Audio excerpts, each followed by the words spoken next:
From Tharaka University to Kwambaye, another story unfolds. Do you know this guy?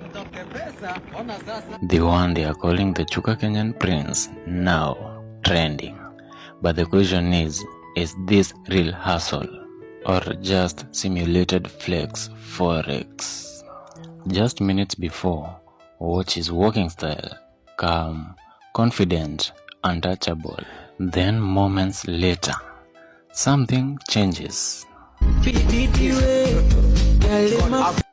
No words, just eyes wide open. What's real, what's not, only time reveals. But for now, the streets are watching. Truly, this has been Arnold Trading. Saya.